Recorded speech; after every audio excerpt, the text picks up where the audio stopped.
Hi, Ellen.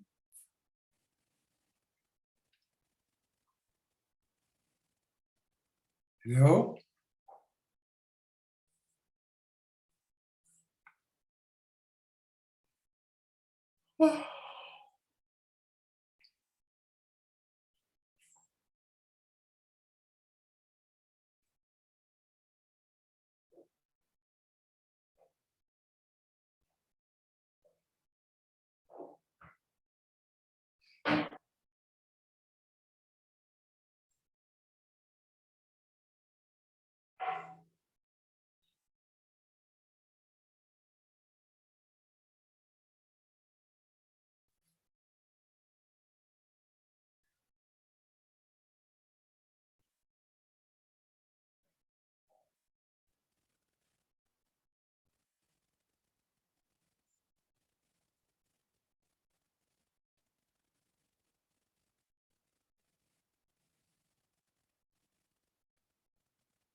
Hi, Harold.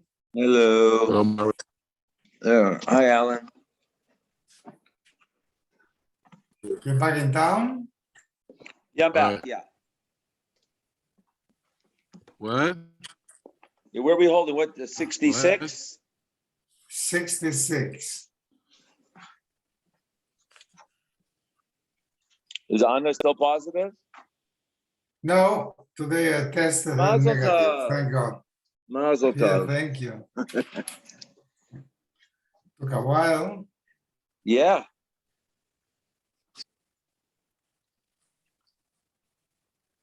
But I think what made it faster was that she also took the pills. Oh. Right away? As soon as Yeah. you knew you took the pill? We called the doctor and he said there wouldn't be any harm taking them. And we Okay. took them. All right. It's a pain. It's a series of 6 pills per day, 5 days. Oh, God. And they're this big. Horse pills. Yeah.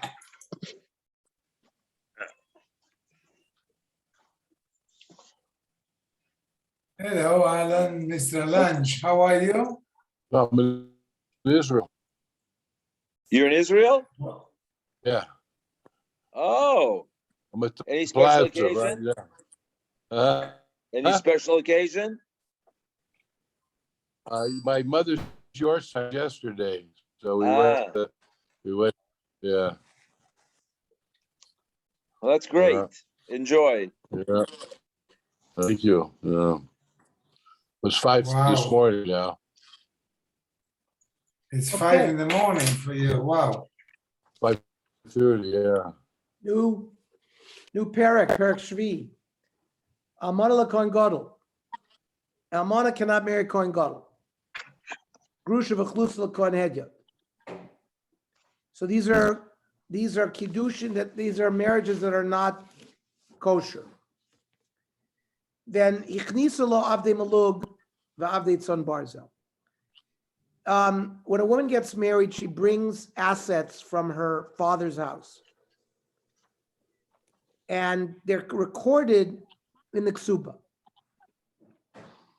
And let's say she comes in with 10 fields and $100,000 worth of assets. Those are called nichse malug. It's recorded, and if her husband dies or divorces her, she gets those things back. While they're married, if these are fields or even if it's money, the husband, she owns the principal. The husband can benefit from Potatoes. the payrolls.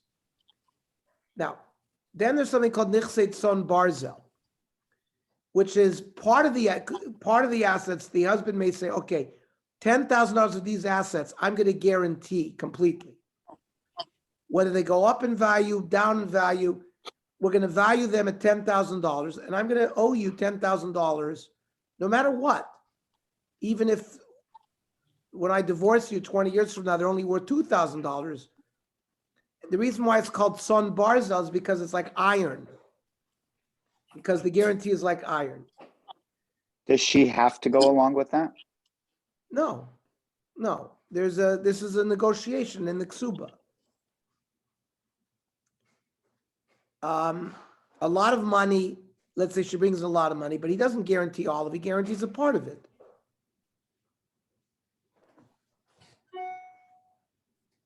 Now, based on these categories of assets,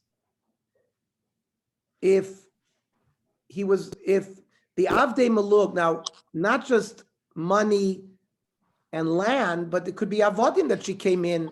Her father gave her 10 servants, so those are called avdei malug. So lo yochlu b'truma. So if the husband is a kohen, he can't eat truma. They can't eat truma because they don't belong completely to him. They're hers, we said, the malug. And number two, because the almana lived with the kohen gadol, she's a halala. So she can't eat truma. So she can't, the assets that belong to her, she can't feed them truma. However, avdei tzon barzel yochlu. The avodim that were categorized as tzon barzel, they really belong to him because he has to give her back the same value of whatever they are. And therefore they can eat truma. Because they have nothing to do with her. He's not a halal, he can eat truma. Now what defines avdei malug? Elohein avdei malug. Imesu mesu la v'mosiro siru la. means if they died, it's her loss. If they went up in value, it's her gain. Now, he has to pay for their food, but still, because he's not an owner of them. He has complete achrayus. If they die, he loses out. If they go up, he gets the benefit. So therefore, since he's chayv the guarantee, these avodim will eat truma. Now, a regular case, Bas Yisrael Shenisis LaKohen, a regular Jewish girl marries a Kohen, so it's a kosher marriage. V'ichnisa lo avodim, and she comes in from her father's house with servants. So it doesn't make a difference. Bein avdei malug, bein avdei tzon barzel, harei elu yochlu b'truma, because it's kinyan kaspo. He acquired her as a wife. These are her assets. So it doesn't make a difference what they are, whether because it's a kosher marriage. She's not a halala, so she as his wife can eat truma, so she can feed her servants truma. In either case. However, Bas Kohen shenislas Yisrael, a Bas Kohen who was eating truma in her father's house and married to a regular pasha to Yisrael. V'ichnisa lo avodim, and the father gave her avodim. So those avodim were eating truma when they lived in her father's house, but now she's married to a pasha to Yisrael. So bein avdei malug, bein avdei tzon barzel, harei elu lo yochlu b'truma. They can't eat truma.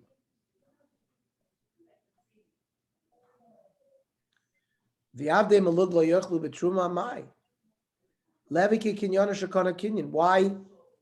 If one of the things that he owns acquired something, they also can eat. Why shouldn't they be viewed that way? The Tanya minan lekohen shenasa isha. A kohen married a woman. The kana avodim. The isha buys avodim. Those avodim yochlu b'truma, because one of his kinyanim, the wife, acquired them. It's also considered kinyan kaspo. Shenemar, the kohen kik the nefesh kinyan kaspo hu yochel bo.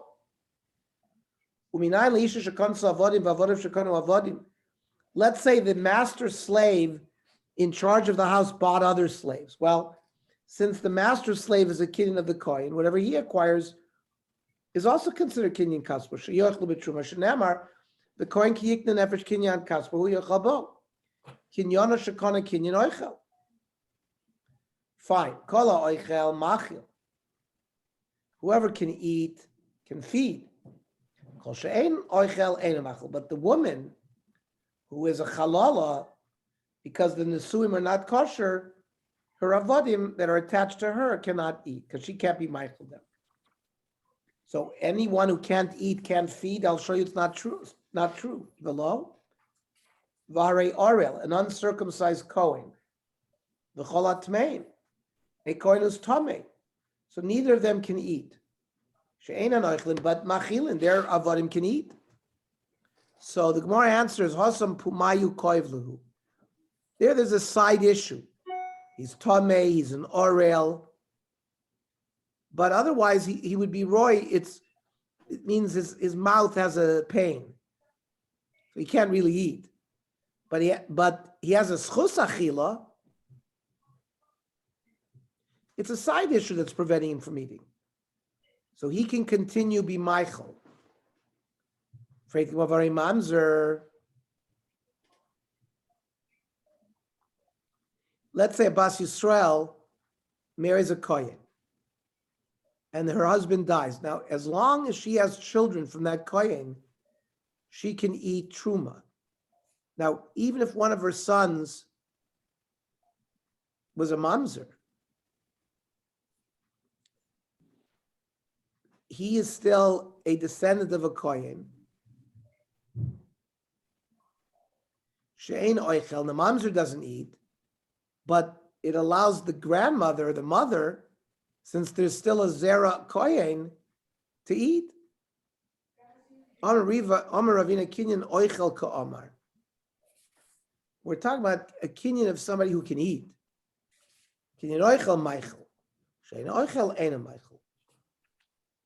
But a kohen who cannot eat, like an ishto psula, like an almana kohen gadol, cannot feed.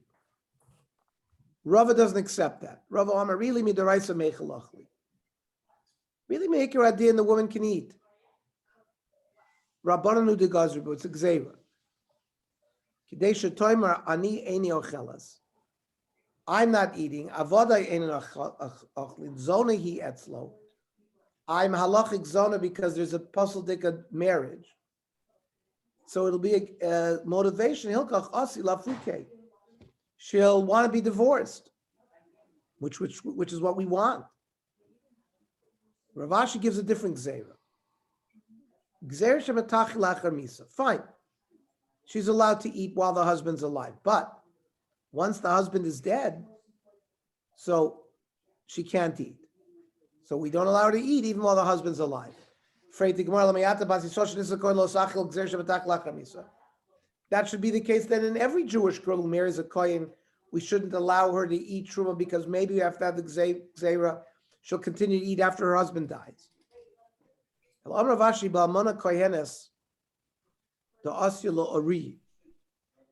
about an almana who is a bas kohen,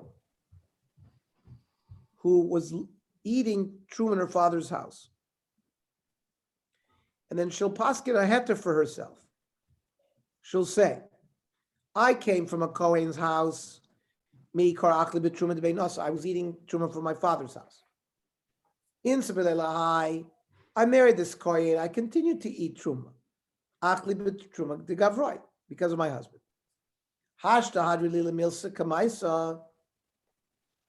Now I'm back to my father's house. I'm going to eat. The problem is she forgot. She's an almana who married a kohen gadol. So it made her a chalala. When she was in her father's house, she was not a chalala. That allowed her to eat. She's not going to know the din, and she's going to continue eating. Fine. Tinech almana kohenes. That's an almana who's a bas kohen. Almana bas Yisrael ma'ikla meimar. But an almana bas Yisrael doesn't have the same reasoning. So, but almanusa lo plik rabbana. They made it a lo plug. And almana is an almana is an almana. Almana we say cannot eat. Itmar. Hamachneses shum labayla. We're talking about a case that in the ksuba they said this Ming vase that this wife brought into the marriage, it's valued at $10,000. So it's a son barzel, means he guaranteed it. And they put it in the ksuba. And he divorced her. And she came to collect the ksuba. And he omeres keli aninotas. Listen, this is an heirloom Ming vase that I got from my father's house. I want the vase itself. I don't. No, I'm going to keep the vase. Dummy money. I'll give you the $10,000. Adinim me. Who is the din favorite? Rav Yehuda Omar. Hadini ma. She gets it, and she gets to take the kli. Rav Ami Omar Hadini mo. No, he can pay her off. Now, Rav Yehuda Omar Hadini mo mishum shvach beisavia di dohavi. This came from her father's house. It belongs to the family. It would be an embarrassment if they would lose it. We said, listen, yeah, he's going to lose if it goes down in value, it's his loss. It goes up, it's his loss. It's his. And we said, since he's guaranteed the avodim eat truma, he should be able to take the choice and pay her off money. It doesn't say that it belongs to him. It says he guarantees it. But it's not his. The halacha is she gets to take the kli. Now, is it in every case where he's chayiv to guarantee the value, that asset will eat truma vatnan? I'll show you it's not so. Yisrael Susachar Par Mikoyim. A Yisrael rents a cow from a kohen. Now, A soicher is chayiv in certain laws of a shomer. If it gets lost, it gets stolen, it's not fully his.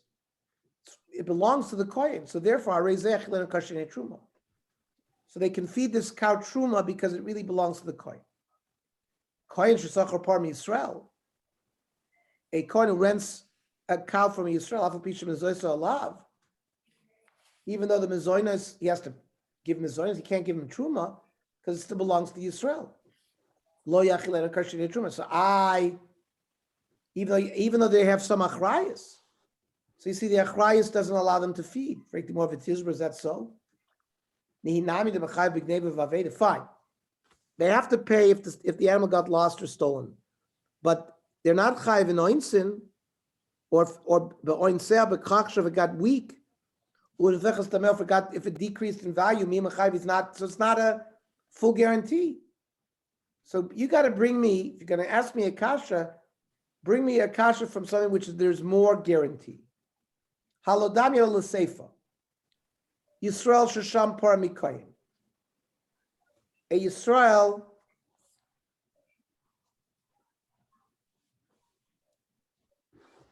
they decided on a price after he let's say he loaned it, he borrowed it from the coin, and they said that if it died or got injured, right, he has to pay a certain value.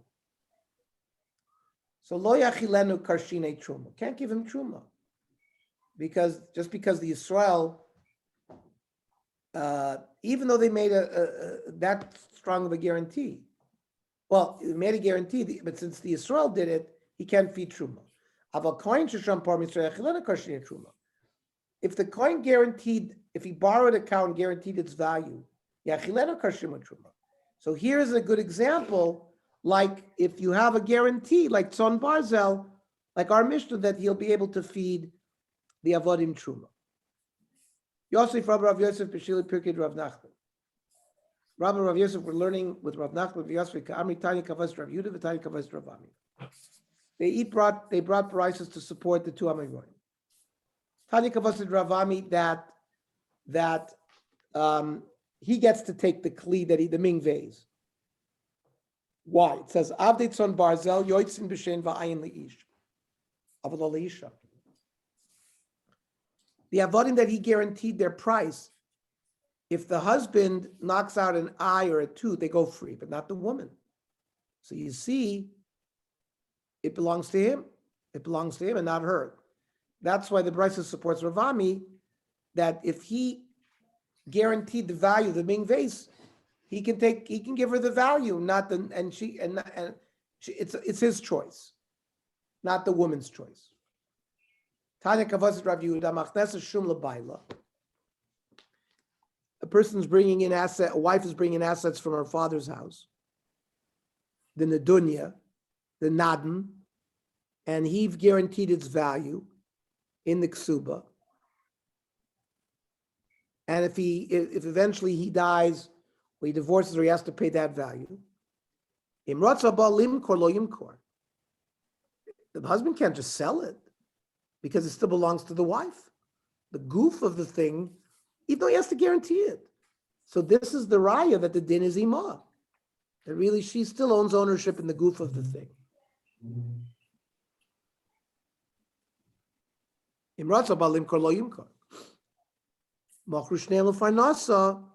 Now let's say they both agree to sell it.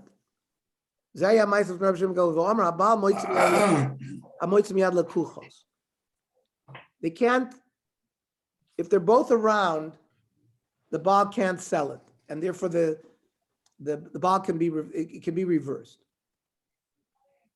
So what's the din? That the din is with her. What about the Brisa that went like Ravami? Even though you brought me a Brisa like Ravami, it's more logical to Rav Yudah, because it would be an embarrassment to the father's house if they couldn't take back the kli that was in the father's house for 1,000 years.